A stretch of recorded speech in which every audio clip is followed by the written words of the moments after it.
बाज़ लोग सवाल तो कर लेते हैं लेकिन उनको सवाल का मतलब पता नहीं होता। अब एक लड़का अपने हिंदू पंडित से सवाल करता है कि हम सबके सामने नमस्ते कहते हैं, नमस्ते कहने का मकसद क्या है, हम क्यों नमस्ते कहते हैं।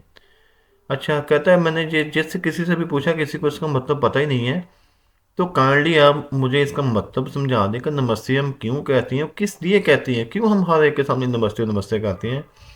तो अनिल का आचार्य जो हिंदुओं का एक बहुत बड़ा पंडित है, जो मजमा लेके बैठा होता है, उससे काफ़ी लोग सवाल जवाब करते हैं।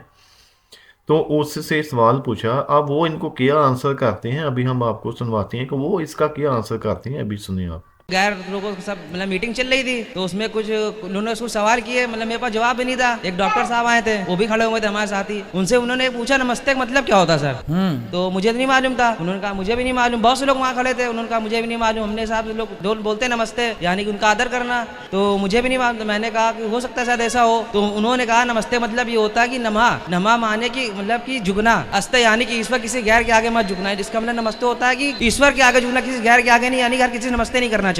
तो इसके सर इसके बारे में आप क्या बता देंगे। नमस्ते गणपतये नमस्ते। नमस्ते का अर्थ होता है यह प्रभु हम आपको नमस्कार करते हैं। हे प्रभु हम आपको नमस्कार करते हैं। आप जैसे अपने बड़ों से नमस्ते करते हैं, उसका भी अर्थ यही होता है कि हम आपको नमस्कार करते हैं। हम आपके चरणों में अपने आप को समर्पित करते हैं। अपने से श्रेष्ठों को आप नमस्ते मीन्स प्रणाम मीन्स नमस्कार कर सकते हैं। तो 25 साल के बाद मुंबई में आ रही हूँ, 25 साल के बाद हिंदुस्तान में आ रही हूँ। उसके सिर पे टीका था, हिंदू औरत थी, बोलती मैं आपके प्रोग्राम देखती हूँ और बहुत अल्हम्दुलिल्लाह तारीफ करने लगी। सारी तारीफ अल्लाह की है, मैं कुछ भी नहीं हूँ। और फिर कहने लगी कि मैं तुम्हारे पैर छूना चाहती हूँ। मैंने कहा कि ये गलत है, शिर्क है। तो बोले क्यों? वही जवाब मैंने दिया, आप जो भी कहो मैं आपकी बात मानूंगी। तो मैंने कहा आप कुरान मजीद पढ़िए, कुरान मजीद पढ़िए और इसके ऊपर अमल कीजिए। Similarities between Islam and Hinduism, इस्लाम और हिंदुइज्म में यकसानियत। और साबित किया है कि हिंदुइज्म में भी लिखा है कि आप सिर्फ एक ईश्वर की इबादत करना चाहिए, जितने ऋषि आने वाले उनमें मानना चाहिए, और मोहम्मद सल्लल्लाहु अलैहि वसल्लम में भी। तो आपको अगर कुरान और वेदा पे अमल करना चाहिए जो यकसा है, आपको एक खुदा में मानना पड़ेगा और आखिरी पैगंबर मोहम्मद सल्लल्लाहु अलैहि वसल्लम पर। आप डॉक्टर जाकिर नाइक ने इसका बहुत ही प्यारा आंसर दिया कि नमस्ते का मतलब है किसी के आगे झुकना, किसी के आगे अपने आप को झुका लेना। इसका मतलब है कि आप अल्लाह की इबादत नहीं कर रहे, आप किसी और की कर रहे हैं। इसलिए सिर्फ ये शिरक के मायने में आ जाती है। इसलिए इबादत सिर्फ अल्लाह ताला की है। अल्लाह ताला के अलावा हम किसी की इबादत नहीं कर सकते, किसी के आगे नहीं झुक सकते।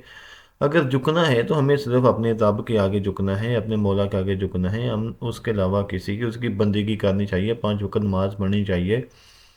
बेशक कितने ही ज़्यादा एहसानात क्यों ना हो किसी के, लेकिन किसी के आगे हमें बिल्कुल नहीं झुकना चाहिए। तो हिंदू लोग जो होते हैं, हिंदुज़म के अंदर यही तो उनमें डिफरेंस है, उनमें और हमारे में। लेकिन उनकी बुक्स में भी लिखा हुआ है कि आप एक ईश्वर की इबादत करें, किसी और की इबादत न करें। लेकिन वो लोग नहीं समझते, वो फिर भी गैर मुसलमान जो होते हैं, आपको पता है उनका भेजा कहाँ पे होता है, वो फिर उसको समझते हैं कि बस हर बंदे को नमस्ते नमस्ते ऐसे करते रहते हैं कि मैं भी आपके कदमों में आ गया, मैं भी आपके कदमों में आ गया, मैं आपकी इबादत करता हूँ, आपकी पूजा करता हूँ। तो ये मैंने आ जाते हैं इसके।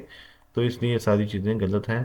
तो डॉक्टर जाकिर नाइक का जो आंसर है वो बहुत ही इसका वैलिड आंसर है। उम्मीद करता हूँ आपको वीडियो पसंद आई होगी। वीडियो को लाइक एंड शेयर लाजमी करना।